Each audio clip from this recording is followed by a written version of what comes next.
people assume we are just going back to the good old world which we had. This is, let's say, fiction. It will not happen.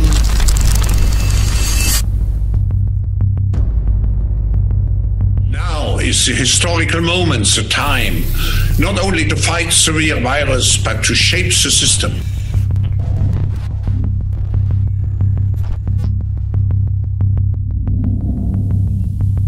It is our defining moment. Many things will change forever.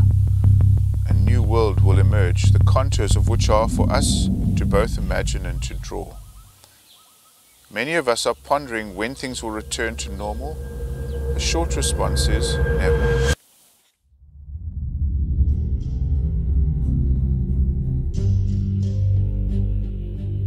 Dokumentärfilmen Monopoly, Who Owns the World, belyste en intressant aspekt utifrån ägarstrukturen av världens stora börsföretag.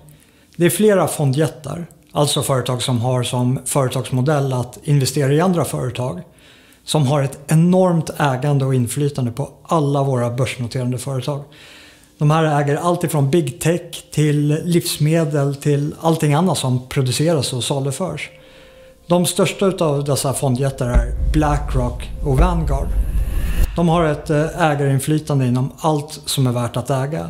Och ni kan se ägandet själva med hjälp av öppna källor såsom Yahoo Finance. De här fondjättarna är alltså inte bara ägare utav globala storföretag, utan de är även ägare till hela industrier och till vad som synes är konkurrerande företag. Såsom Coca-Cola på ena sidan och Pepsi CEO på andra sidan. Och vad som kanske är mer aktuellt just nu så är det också ägare av hela läkemedelsindustrin. Däribland vaccintillverkarna Pfizer och Moderna. BlackRock och Vanguard är också storägare av andra fondjättar inom den här internationella storfinansen. Som Goldman Sachs och JP Morgan. Som i sin tur också utövar ett ägandeinflytande i sina respektive portföljföretag. Om någon hänvisar till den globala storfinansen så är det dessa de menar.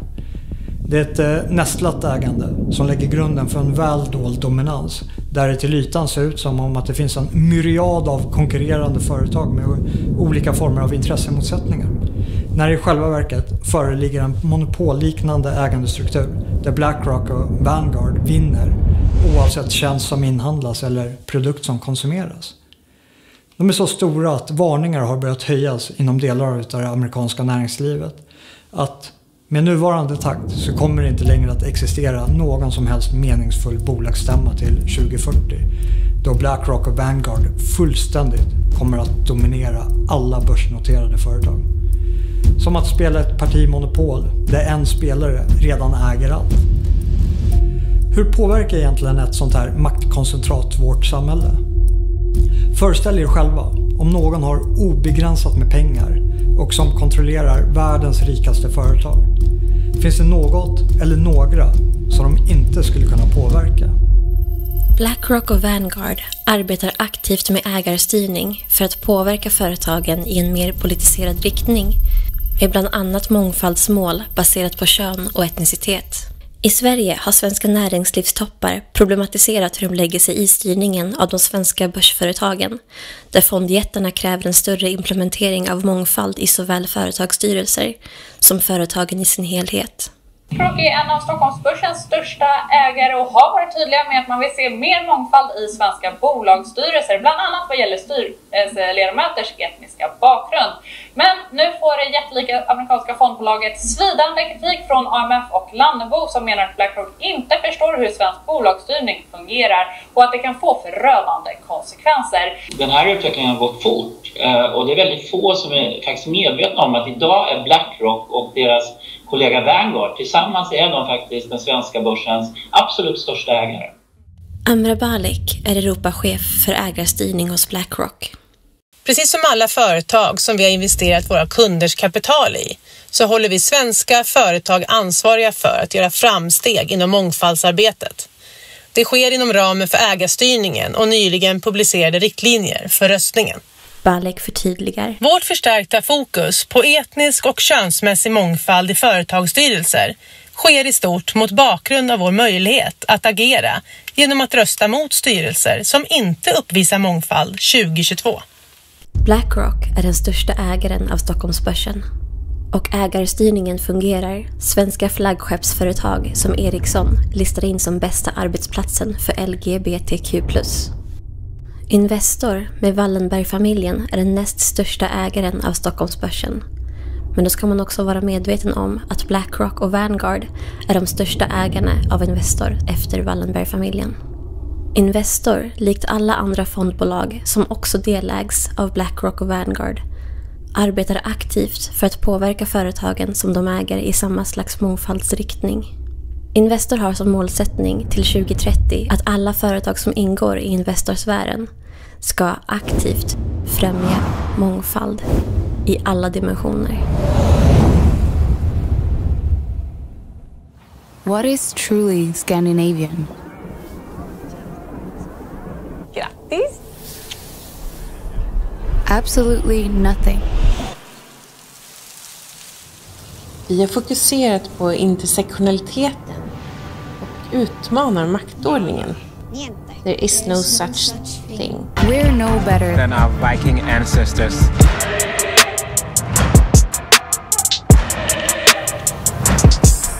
Absolutely nothing.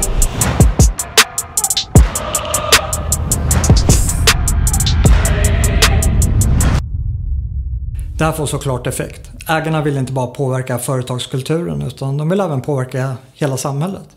Migration, mångfald och mångkultur löser helt enkelt upp gränserna. Den nationella identiteten och den egna kulturen. Det finns inte längre ett tydligt oss. Och det underlättar för den globalistiska agendan där självständiga nationer bara är ett hinder. De har helt enkelt söndrat för att kunna härska.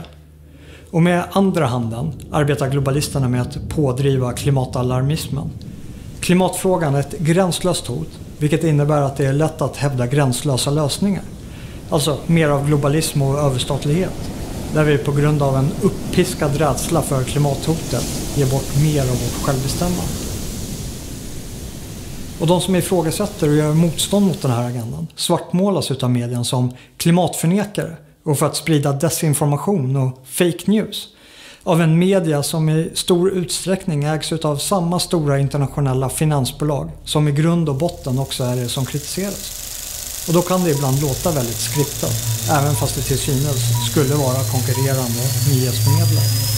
But we are concerned about the trouble and training irresponsible, one-sided news stories plaguing our country. The sharing of biased and false news has become all too common on social media. More alarming, some media outlets publish these same fake stories without checking facts first. The sharing of biased and false news has become all too common on social media. More alarming, some media outlets publish these same fake stories without checking facts first.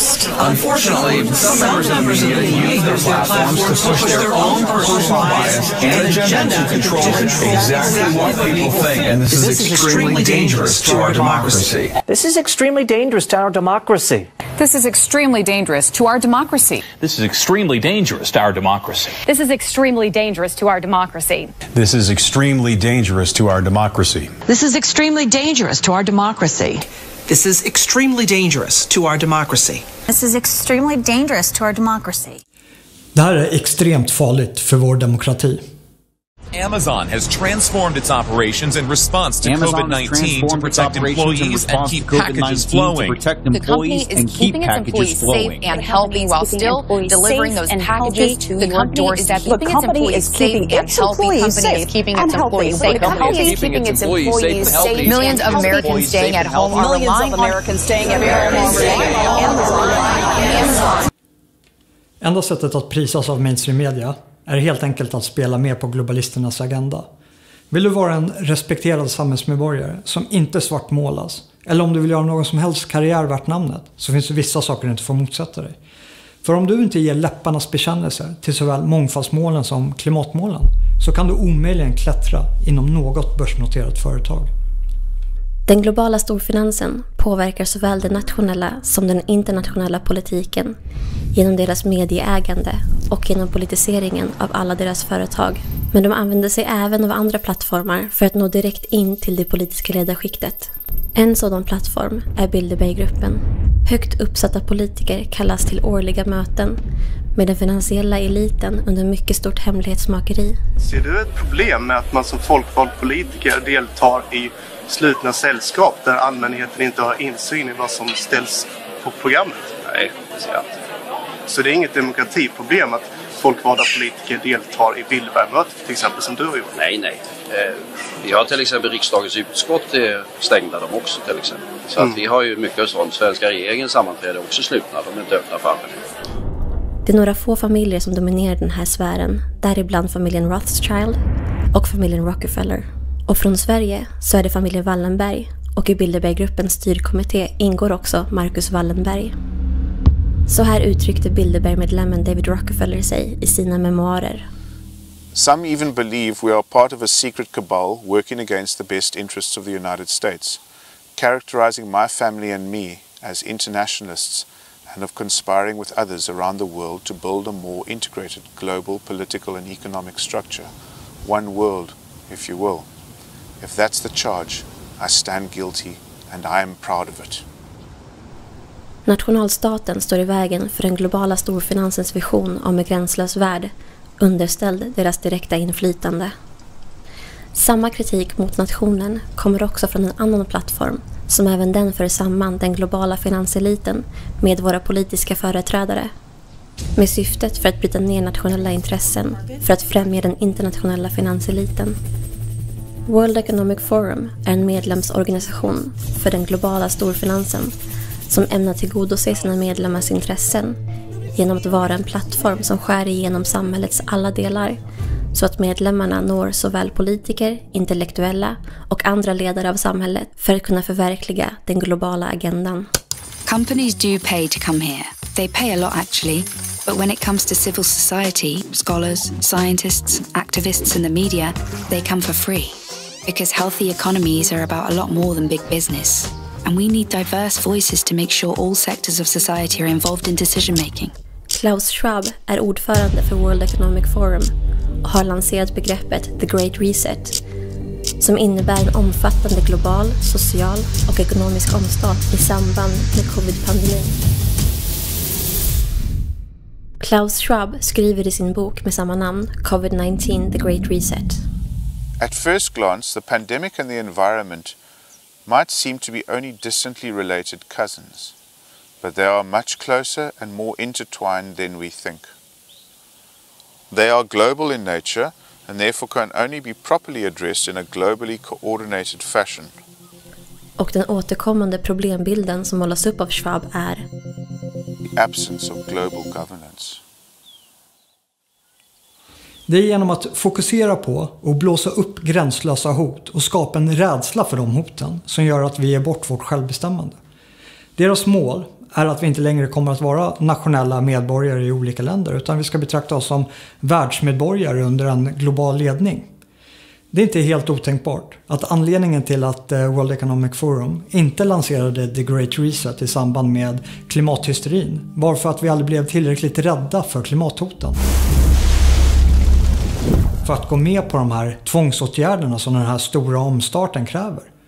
Däremot så lyckades de att blåsa upp den rädslan som behövdes i samband med covid-19. Varpå covid-19 också kan användas som förevändning till The Great Reset. Some leaders and decision makers who were already at the forefront of the fight against climate change may want to take advantage of the shock inflicted by the pandemic to implement long-lasting and wider environmental changes.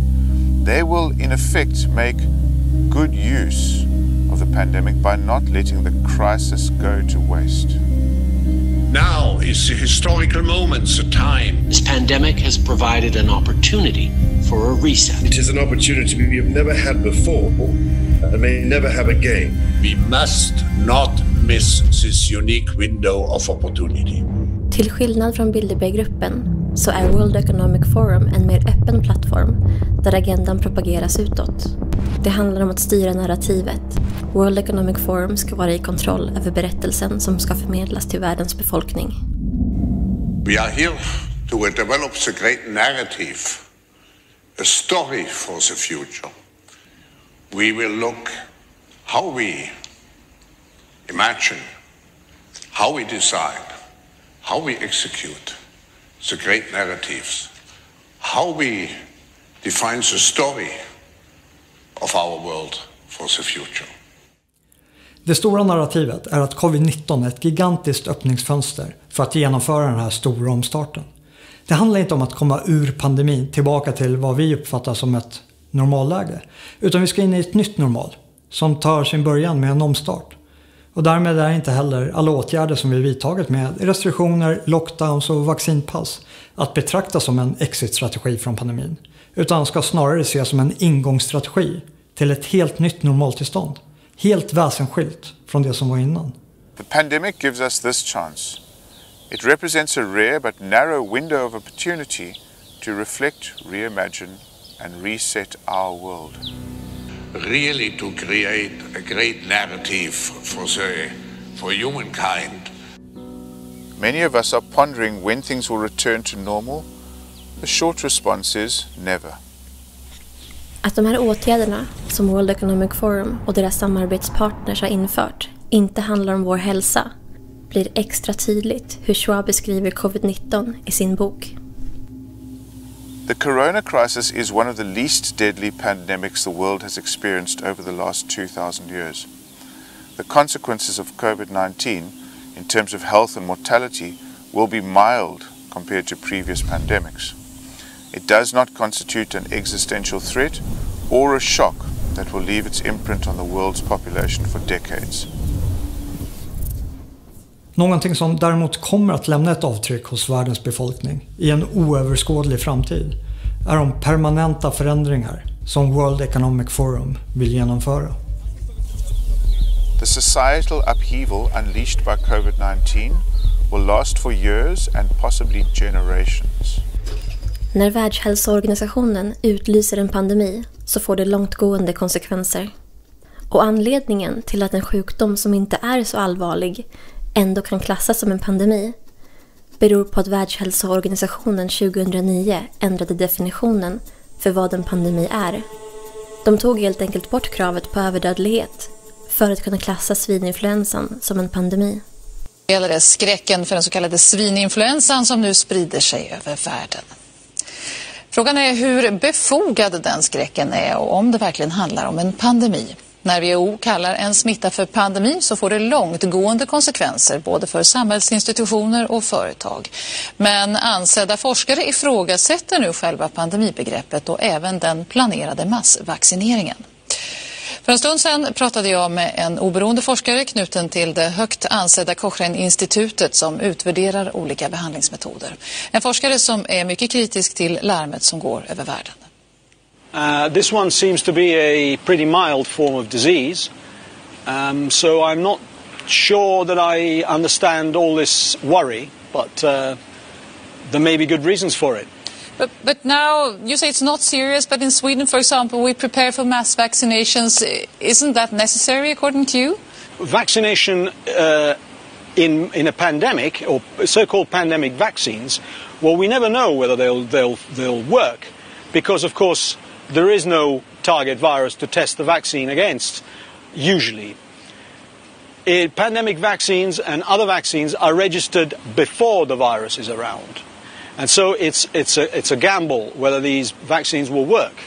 What the evidence shows from the hundreds of studies that we have reviewed is that these vaccines have got a performance which is not very good, and they work best in healthy adults, i.e. those who've got good immune systems in the first place, and for which they usually are not recommended. But you give one picture here of this flu not being so serious, but the WHO gives another picture and they call it a pandemic. What do you say about calling this flu a pandemic? Well, it's a good point. I don't understand what a pandemic is anymore. And the reason for that is as follows. In 2003, WHO described an influenza pandemic as follows.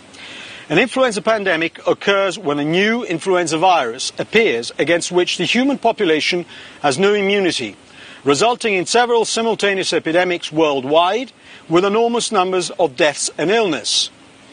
Sometime in May 2009, this definition changed as follows. An influenza pandemic may occur when a new influenza virus appears against which the human population has no immunity. In other words, what they've done is they've taken out the part that referred to simultaneous outbreaks, high morbidity, that's a very high number of severe cases, and mortality. So now this definition, this 2009 definition, could very well fit seasonal influenza. So I don't understand what the difference is anymore. But who is gaining this from this altered definition of a pandemic? Oh, the new definition lowers the threshold. It makes a pandemic now and possibly a pandemic going on for some time. And it obviously favors those who have to sell products, including research, of course. Let's not forget. And the media, as well as the pharmaceutical industry. On Friday, I announced that Canada will provide $440 million to the COVID-19 Vaccine Global Access Facility, including $220 million to the Advanced Market Commitment to help low and middle-income countries access vaccines. This is an important initiative, and I encourage other governments to join in as well. We need to work together. What did Pfizer do before COVID, Meg? Add that up, the vaccine and the Paxlovid, what does that add up to? Is that $50 billion? Yeah, 32 plus 22. Are you kidding me? That's a lot of money. And you said 99 total. Yeah, 98 to 102 is their forecast for the year. It's actually really straightforward. If you've got a vaccine pass, you can do everything. Basically, that's it. How we can encourage and potentially think about mandatory vaccination. Get as many people vaccinated across the country as humanly possible. Därför vill jag också inskärpa allvaret hos dig som ännu inte är vaccinerad. For unvaccinated, we are looking at a winter of severe illness and death for unvaccinated. For the unvaccinated, you're looking at a winter of severe illness and death. For yourselves, your families, and the hospitals you may soon overwhelm. If you are anti-mandate, you are absolutely anti-vax. I don't care what your personal vaccination status is. If you support, champion, give a green light, give comfort to, support anybody who argues against the vaccine, you are an anti-vaxxer. Absolutely. Your personal vaccination status is utterly irrelevant. And if you are out there in any way, shape or form campaigning against this mandate, you are absolutely anti-vax. If you say pro-persuasion, stuff it, shove it. We are absolutely going to make sure as many Territorians as possible are vaccinated. That is our best protection against this thing. You're going to be able to get your vaccine as soon as you turn 5. And I know you're excited and I know you're eager. In some places across the country, you can even start making your appointment now for shortly after your birth. This is not about freedom or personal choice. If your child is 5 years of age and older, please get them vaccinated. We need to protect the children. 50 million planned doses scrapped after triggering false positive results for HIV. As in science, things don't always go right. It's certainly a tough day for the team. The UQ vaccine applied a molecular clamp closing the coronavirus spikes using an HIV protein which falsely triggered infection markers. Vaccine expert Professor Nikolai Petrovsky says he raised the alarm early. Our feeling was it was too experimental a technology to be rolled out. Det är inte bara innebörden av pandemi och anti-vaxxer som har ändrats, utan även vaccin har fått en helt ny definition. You're not going to get COVID if you have these vaccinations. Our data from the CDC today suggests, that vaccinated people do not carry the virus, don't get sick, and that it's not just in the clinical trials, but it's also in real-world data. Now we know that the vaccines work well enough that the virus stops with every vaccinated person. A vaccinated person gets exposed to the virus does not infect them, the virus cannot then use that person to go anywhere else. Vaccines prevent getting infected, prevent getting sick, prevent your hospitalization. Det här var vad som lovades, men som inte levererades, då vaccinerade fortfarande spred smitta, varpå Pfizers vd gick ut nu i januari och sa att Pfizer ska göra ett nytt försök med ett vaccin 1.1 som kommer vara ute nu i mars. And we know that the two doses of the vaccine offer very limited protection, if any. Now, we are working on a new version of our vaccine, the 1.1, let me put it that way, that will cover Omicron as well. And of course, we are waiting to have the final results. The vaccine will be ready in March. CDC, den amerikanska folkhälsomyndigheten, ändrade definitionen av vaccin i slutet av 2021. Från att ha gett immunitet mot sjukdom till att nu istället vara ett preparat som stimulerar en immunförsvarsrespons mot sjukdom. Världshälsoorganisationen har även i samband med covid-19 ändrat definitionen av flockimmunitet genom att ta bort att flockimmunitet kan uppnås med naturlig immunitet genom ett sjukdomsförlopp till att nu enbart vara ett koncept för vaccinering. Herd immunity is achieved by protecting people from a virus, not by exposing them to it. Begreppen ändras för att kunna manipulera verkligheten. En av de största finansiärerna till Världshälsoorganisationen är Bill Gates. Gates är också tätt sammanknuten med World Economic Forum. Med ena handen får Gates skattelättnader för pengarna han för in i Bill and Melinda Gates Foundation, som sen kan föra vidare de här skattefria pengarna till WHO. Med andra handen investerar Gates i läkemedelsindustrin och vaccin. You've invested $10 billion in vaccinations over the last 2 decades, and you figured out the return on investment for that. And it kind of stunned me. Can you walk us through the math? But we feel there's been over a 20-to-1 return. So if you just look at the economic benefits, that's a pretty strong number compared to anything else. I think the numbers that you ran through were if you had put that money into an S&P 500 and reinvested the dividends, you'd come up with something like $17 billion, but you think it's $200 billion. Here, yeah. You know, helping young children live, get the right nutrition, contribute to their countries, that has a payback that goes beyond any typical financial return. Right. Världshälsoorganisationen utlyser pandemi och världens befolkning ska vaccineras. Varpå det här är Gates bästa investering någonsin och allt förklätt som filantropi. De stora globala företagen med BlackRock och Vanguard i ryggen har blivit ofantligt mycket rikare under pandemiåren. Detta är samtidigt som pandemiåtgärderna i de värst drabbade länderna har slagit sönder ekonomin för den vanliga medborgaren.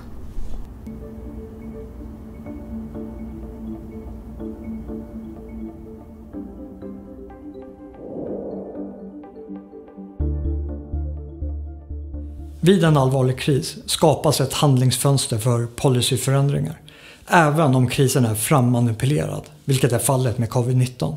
För hela den här krisen vilar på ett beslut som togs av WHO om att det råder en pandemi. Men det hade inte varit en pandemi om covid-19 hade skett innan 2009. Då hade covid-19 bara räknats som en extra tung säsongsinfluensa och hanterats som en tung influensa. Men idag är det en pandemi och hanteras som om det vore den farligaste pandemin som vi någonsin haft. Vidden på de åtgärder som vidtagits saknar historiskt motstycke. Det här handlingsfönstret för makthavarna gör att de kan genomföra policy som de annars aldrig hade kunnat genomföra.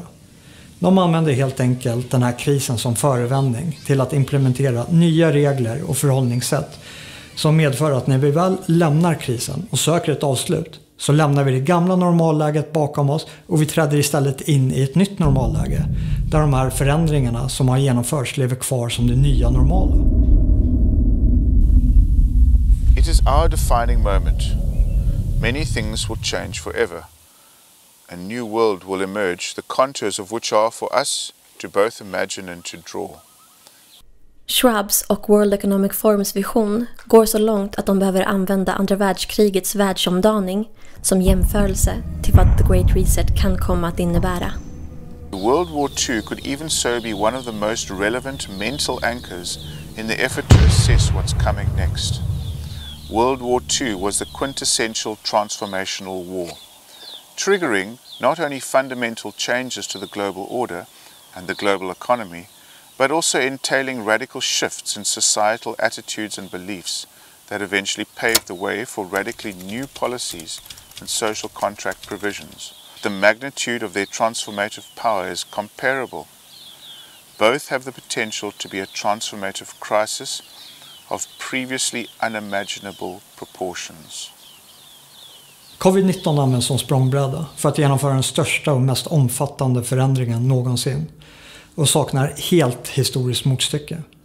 Och den närmsta jämförelsen är den globala och sociala förändringen som kom med andra världskriget. It's a tremendous responsibility which we have. So there's no other way. We have to live up to the expectations which we have created, and we will do so. Den stora omstarten innebär enligt World Economic Forum att vi ska bygga tillbaka bättre. Och samtliga av de tongivande politikerna som gått hårdast fram med covid-restriktionerna är inte bara medlemmar av World Economic Forum utan även skolade av dem genom deras program Young Global Leaders. What we are very proud of now, the young generation, like Prime Minister Trudeau, President of Argentina and so on, that we penetrate the cabinets. So yesterday I was at a reception for Trudeau, and I know that half of this cabinet, or even more half of this cabinet, are actually young global leaders of the World Economic Forum. Chrystia Freeland är inte bara Trudeaus vicepremiärminister. Hon är även styrelseledamot i World Economic Forum tillsammans med Klaus Schwab. I really believe COVID has created a window of political opportunity and maybe an epiphany. Wow. Yeah. Sorry. That's true in Argentina as well. It's true in Argentina, and it's true in France now. I'm with the president, with a young global leader. Och de använder sig alla av den centralt tillverkade catchphrasen Build Back Better som en del av den stora omstarten The Great Reset. Build back better from the COVID crisis. Build it back better. To come back stronger and build back better. Build Canada back better. You know what Donald Trump will do with 4 more years? Blame, bully, and belittle. And you know what Joe Biden will do? Build back better. It's the beginning of a global mobilization effort to rally all forces behind this great reset initiative. Build back, and we're going to build back better. We can't just build back, we got to build back better.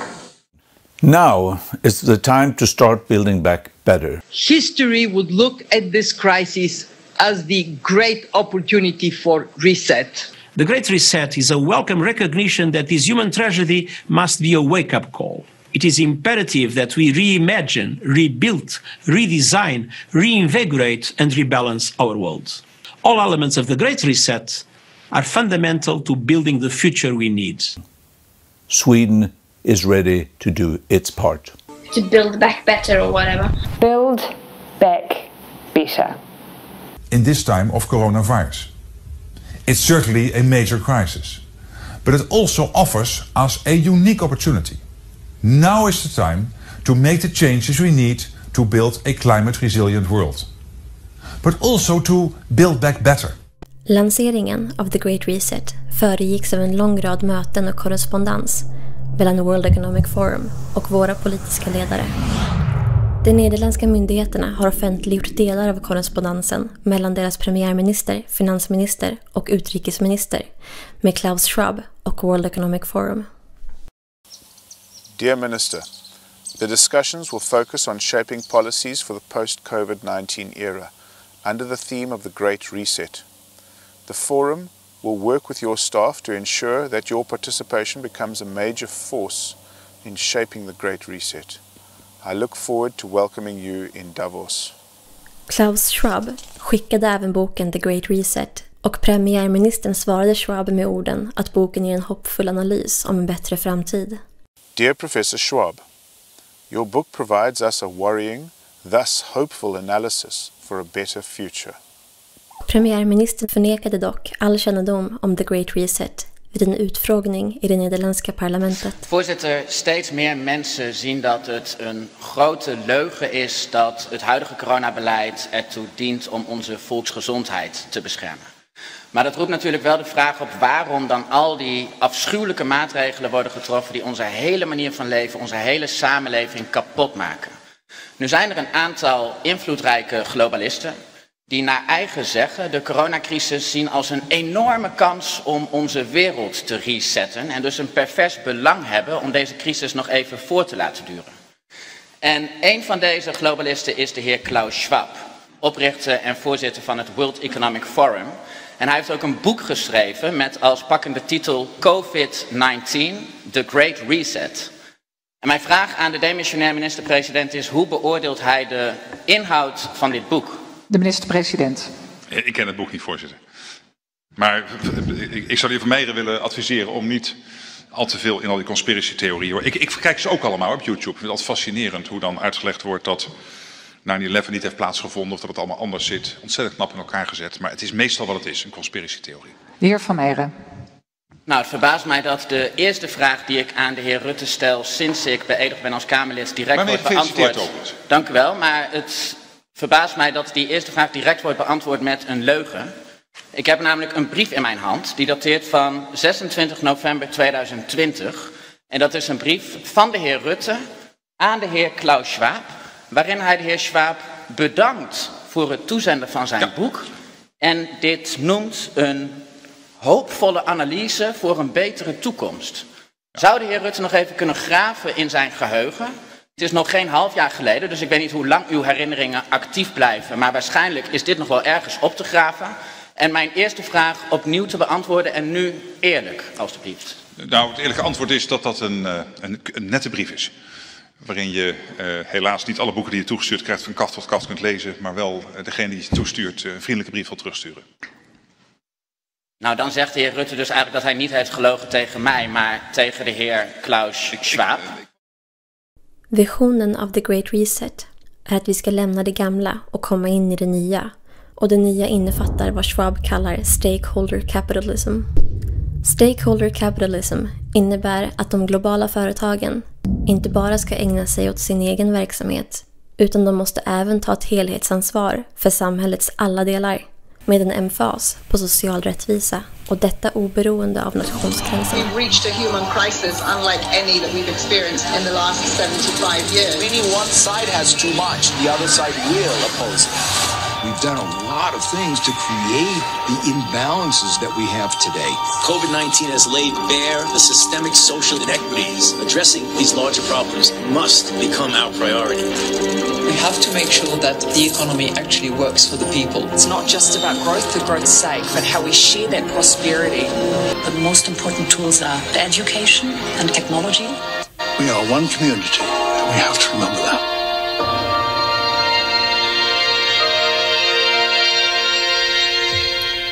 Den nederländska premiärministern prisar visionen i samma brevkorrespondens. My good friend Professor Schwab outlines an inspiring way forward in making the global economy more equitable, sustainable and future-proof. A vision that fits in perfectly with all his efforts over the years to build a better world. Once again, Professor Schwab gives us food for thought and reflection with this fascinating book. Mark Rutte, Prime Minister of the Netherlands. In short, we need a great reset.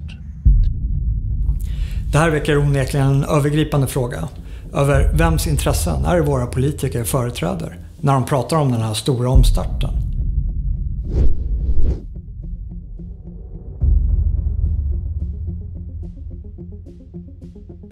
Hundratals miljarder av svenska skattemedel har under hans tid vid makten skänkts bort till internationella organisationer och andra stater. I många fall med oklara syften eller utan mätbar effekt. Nu när han lämnar posten som statsminister har han gjort klart att nästa steg i karriären blir utanför landets gränser. Kanske i någon av de organisationer han gett miljarder av svenska skattemedel. I vilken omfattning tror Stefan Löfven att hans givmildhet med våra skattemedel har krattat manegen för hans framtida karriär. Tack. Tack, statsministern. Tack, herr talman. Alltså den nivån på frågor är ju bara för bedrövlig. Vad vet du överhuvudtaget om detta? Jag kan säga till dig, jag har inga konkreta planer vad jag ska göra. Jag tänker ta mig tid. Och jag betackar mig faktiskt också från sådana spekulationer. Jag tänker faktiskt inte ens besvara det. Det är för låg nivå. Ursäkta mig. All elements of the Great Reset are fundamental to building the future we need. Sweden is ready to do its part. Allt under en global ledning där Schwabs uppdragsgivare inom den internationella storfinansen intar en särställning inom myndighetsutövningen genom deras företag. Något som Schwab kallar för stakeholder capitalism, där fokus flyttas från vinstmaximering hos de här globala storföretagen till ett bredare socialt engagemang med en emfas på hållbarhet, mångfald och social rättvisa. Alltså någonting som är helt i linje med Agenda 2030. Med andra ord så innebär Schwabs koncept av stakeholder capitalism att de här globala storföretagen kommer att ta på sig ett större ansvar över vad vi normalt skulle uppfatta som politiska frågor. Alltså frågor som vi vanligtvis brukar rösta om, men som i det här scenariot kommer att axlas av anonyma fondjättar som vi vare sig har valt eller har insyn till. Jag kommer osökt att tänka på Ronald Reagans klassiska citat angående de mest skrämmande orden i det engelska språket. The 9 most terrifying words in the English language are I'm from the government and I'm here to help. Building back better means getting support to the most vulnerable while maintaining our momentum on reaching the 2030 Agenda for Sustainable Development and the SDGs. Canada is here to listen and to help. Den uppdaterade versionen av Reagans citat blir däremot att jag är från ett globalt företag med en anonymiserad ledning som är här för att hjälpa. Vaccinet är hjälpen vi får och vaccinet är en viktig komponent för den här globala omstarten. För vaccinet leder till vaccinpass och vaccinpass leder till den här utökade digitala infrastrukturen med ett digitalt ID som kan binda samman hela vår person, hela vårt jordliga väsen till en enda QR-kod. En region i Kina har redan infört ett digitalt ID som är kopplat till ett social credit score. Där staten avgör vad du får eller inte får göra beroende på om staten anser att du varit en god samhällsmedborgare som gynnat kollektivet. Everywhere she goes, Ouyang Haoyu is followed. What she buys, how she behaves is tracked and scored to show how responsible and trustworthy she is. It's called the social credit system, and in one version now being tested, a person's reputation is scored on a scale of 350 to 950. And Haoyu, with a good score of 752, is okay with it. In fact, most people are, and few here are willing to criticize it. Something that may pose a risk itself for a bad score and the life that comes with it. Journalist Liu Hu. He got a little too close to uncovering corruption among high-profile party members. After being sued for defamation by the subject of a story he'd written, he was blacklisted. He only realized when he tried to buy a train ticket and was told he was banned from traveling. That tells me I'm still on the blacklist. Punished because he's been branded untrustworthy by the state. Once you're blacklisted, you can no longer get a bank loan, start a business, buy an apartment, or even send your children to a private school. In theory, everything can be taken into account in the social score. World Economic Forum vill ha ett globalt medborgarskap under en global ledning där kontrollen över folket sker med hjälp av ett digitalt ID som innehåller bland annat din hälsostatus, vilka sjukdomar du har, vilken vård du fått och vilka vaccin du tagit. Det digitala ID:et ska också utgöra din nya digitala plånbok med en ny digital valuta. Och du kommer också ersätta ditt pass om du ska ut och resa. Und aus diesem Grund wird die Kommission demnächst eine sichere europäische digitale Identität vorschlagen. Eine Technologie, bei der wir selbst kontrollieren können, welche Daten ausgetauscht und wie sie verwendet werden. Det digitala ID:et kommer också vara en förutsättning för att få ta del av den allmänna infrastrukturen, allt reglerat och styrt från centralt håll. Om det här digitala ID:et införs så kan makthavarna stänga ute vem de vill, när de vill, från hela samhället, världen över, genom att bara begränsa personens QR-kod. Och de kommer också kunna straffa alla som interagerar med den utsatta personen på samma sätt, då det digitala ID:t också är spårbart.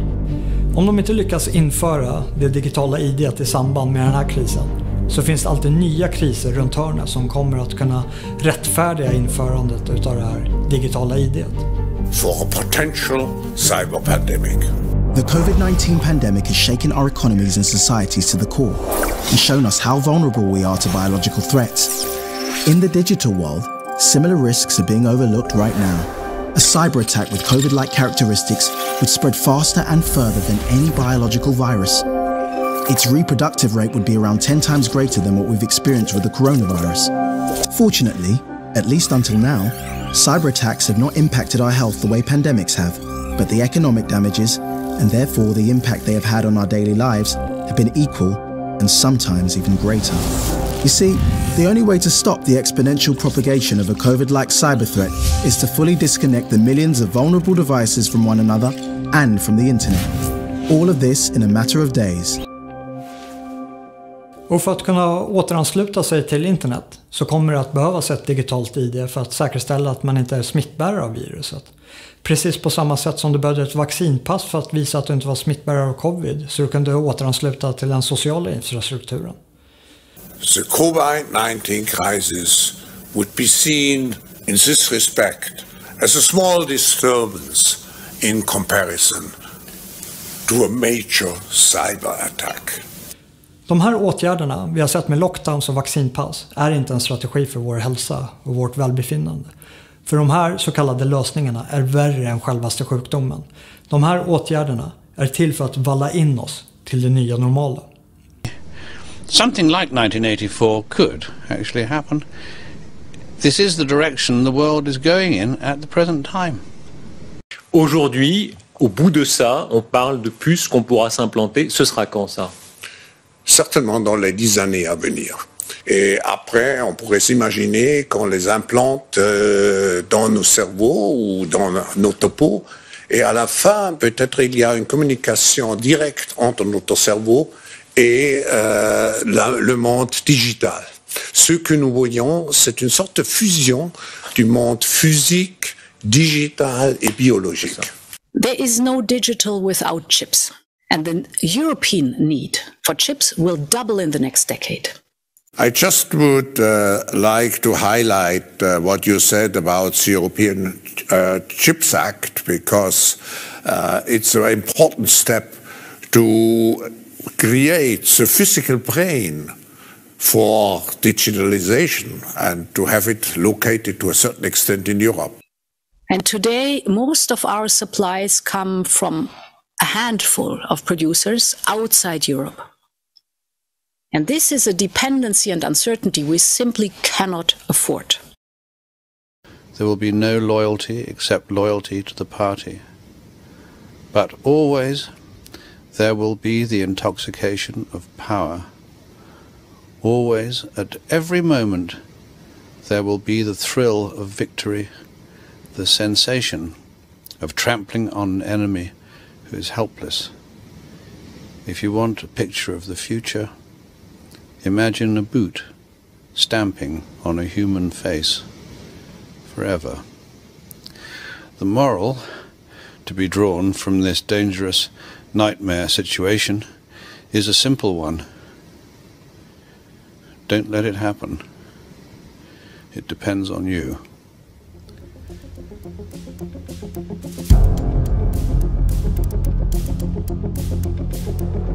Is it possible to prevent the next pandemic? Yes, if every country does what Australia did, then you wouldn't be calling it a pandemic. That's all. We are grateful for the support of about 20 ADF personnel as well as army trucks to assist with the transfer of positive cases and close contacts. If I cross that yellow line, that I've broken the rule, I will be issued with a $5,000 fine. That's correct. Right. We could even do that now, but we're giving the warning first. Have a chat with you because it's a big fine. Rather just do the right thing, yeah? So what did that experience make you think? Like what was your feeling about being in that situation with those people in control of your every movement? Oh, it's horrible. It's a horrible feeling. You feel like you're in prison. You feel like you've done something wrong. It's inhumane what they're doing. Like you are so small. They just overpower you, and you're literally nothing.